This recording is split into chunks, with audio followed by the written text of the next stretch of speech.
Welcome in, it's a brand new day. Let's light the way. Dream it big, don't hold back, let your colors shine.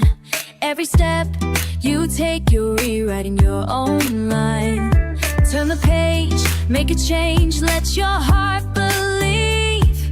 The life you want is closer than you think.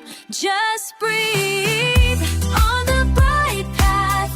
We're dancing in the sun, manifesting dreams. Yeah, we're getting things done. Every episode a spark, a brand Hey new bestie, start. welcome back to the Bright Path Podcast. I'm Kimberly, your mindset hype woman, and the one who's about to snatch your focus back from the gutter. Today, we're getting real about the Velcro Child. You know the one. The tiny human who treats your personal space like a myth, who escorts you to the bathroom like it's a group activity, who refuses to touch a single toy unless you're within a 6-inch radius. Yeah, that child. If you're exhausted or secretly fantasizing about sitting alone with a hot drink, you're not failing. You're their highly preferred person. From an attachment lens, this is actually good news. Your child feels safe with you. The catch is that you've become their entire external nervous system. When you move, their signal drops. So they follow you like Wi-Fi hunting for a stronger connection. Some kids are just wired this way. Temperament plays a huge role. Think dandelion kids who adapt anywhere versus orchid kids who feel everything deeply and need more specific conditions to thrive. If your child is an orchid, they're not difficult. They're sensitive, perceptive, and deeply bonded. They were wired for connection, whereas other kids were wired for curiosity. Hence the reason they don't need you as much. Here's the part that stings a little. If we constantly jump in to entertain, rescue boredom, solve their problems, or stay glued to them just to keep the peace, we accidentally keep them stuck in that Velcro phase. Not because we're doing something wrong, but because their brain never gets the chance to practice doing things without us. So the goal isn't to pull away cold turkey. No, it's to shift roles. You're not the entertainment director anymore. You are the consultant. So let's talk about why the clinginess tends to spike. A lot of the time, it's what I call a leaky emotional cup. If your child senses you're busy, distracted, or about to disappear into a task, they cling even harder. It's not manipulation, it's panic buying. They're trying to stock up on you before you vanish. The fix is surprisingly simple and wildly effective. 10 minutes of uninterrupted presence. No phone, no multitasking, no side quests, just you fully there, following their lead.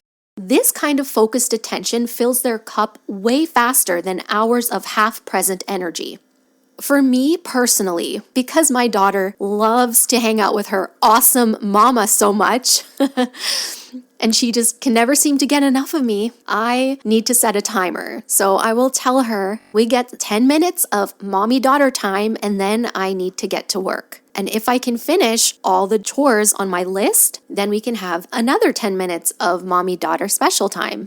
Then once their cup is topped up, we introduce scaffolding. This is where you support just enough for them to succeed without actually taking over. Instead of saying, go play, you set the scene. I'm going to sit with you while you start to play. Then I'm going to step away because I need to fold a few things, or I need to do the dishes, or I just need to step away so I can get a little bit of work done. I'll come back and check in. You're building a bridge between togetherness and independence. So their brain starts learning that separation for little amounts of time doesn't mean abandonment. It means I go and I come back. At first, they may protest like you just canceled their favorite show mid-episode. That's okay. You're not doing it wrong. You are trying to rewire a pattern. That can take some time, but you got this. Let's get practical. Independent play isn't something kids just magically do. It's a skill, like riding a bike. And right now, you are the training wheels. Start by creating an invitation to play. Don't announce it like a sales pitch. Just set something up and walk away. I like to do a bowl of soapy water with some plastic toys, or a mystery box filled with some random dress-up clothes, some baby dolls they haven't seen in a while, or even a smaller mystery box filled with random trinkets. If your child is into puzzles, you can even leave a half-finished puzzle with the puzzle pieces face up so they can easily move from one activity to the next. Curiosity is the hook. If it feels like their idea, you've already won. Then use the slow retreat. Sit with them, then shift to nearby, then to the doorway, then to the next room. You're increasing distance in tiny, tolerable steps. Think of it like dimming a light instead of just flipping a switch. And again, timers are your best friend here. We can't talk to children in terms of in a minute. They don't quite understand what a minute means when they're little. A real, actual visual timer can help them see. And now the clock is the boss, not you. So you can tell them, when the red on the timer is gone, I'll be back. It turns separation into something predictable instead of scary. And here's a big one.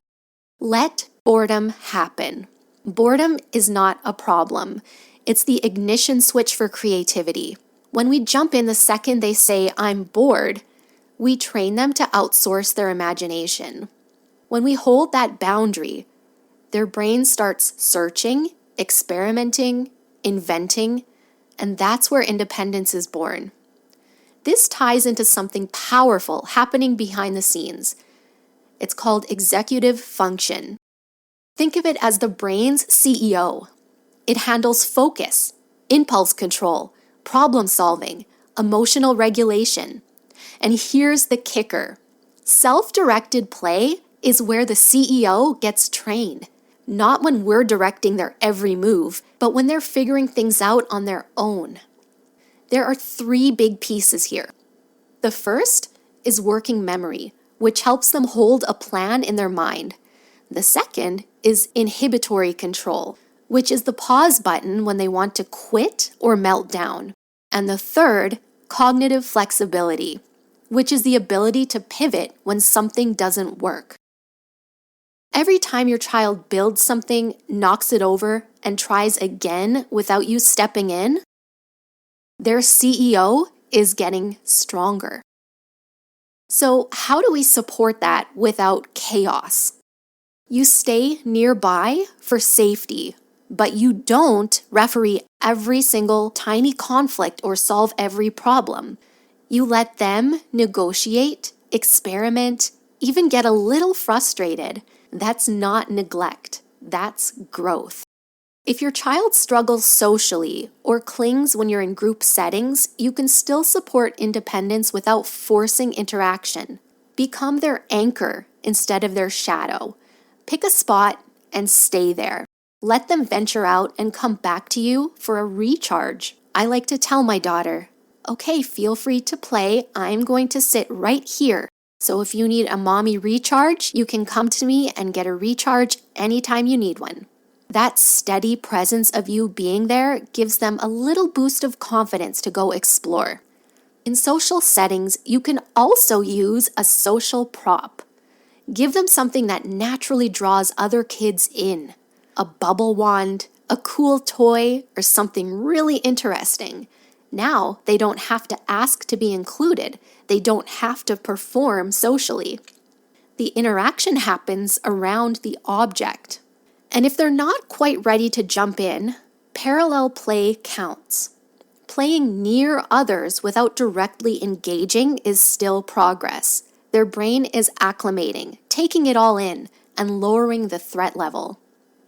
So at home, we can also parallel play. We can shift into what I call co-working mode. Instead of trying to escape to do your chores, bring your child into your space with their own job. You're cooking, they're prepping. You're working, they're drawing. Same environment, separate tasks, together but not entangled. Another trick that works like magic is flipping roles. When they ask for help because they can't do something, don't jump in as the expert. Get curious. I'm not sure. How would you try it? Now they're the leader, and their brain has to engage instead of defaulting to you. And keep setting those little play invitations, tiny setups that spark curiosity and invite them into a story. The less it feels like a command, the more their brain leans in. Another trick that we used to use in daycare or pre-K settings was every 2 weeks we would rotate their toys. When the children weren't around, we would put some of their toys into storage, and then we would pull out other toys out of storage that they haven't seen in a while. That way, they're not getting bored of their toys, and the ones that you put away, they have forgotten about. So when you bring them back out, it lights up their brain. And they're like, oh, I haven't seen this in a while. I missed this toy. It's just some easy little trick like that can really help your child to be interested in their toys again without you having to constantly buy new toys or activities to keep them busy. But here's the truth underneath all of this. Your child isn't clingy because they're incapable. They're clingy because they haven't had enough practice feeling safe without constant access to you. And unfortunately, that practice doesn't come from pushing them away. It comes from gradually showing them over and over that they can handle a little space and that you always come back. You've been their everything for years. Of course you're tired. Wanting space doesn't make you selfish. It makes you human. And teaching them to stand on their own, even in small ways, is one of the most generous things you can do. So set the timer. Leave out something intriguing. Take a few steps back.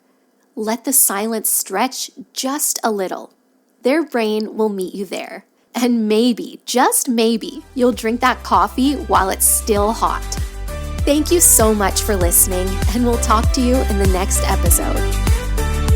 So hit play, come along, let's make it real. The Bright Path Podcast, where you dream and feel. Shine on, shine.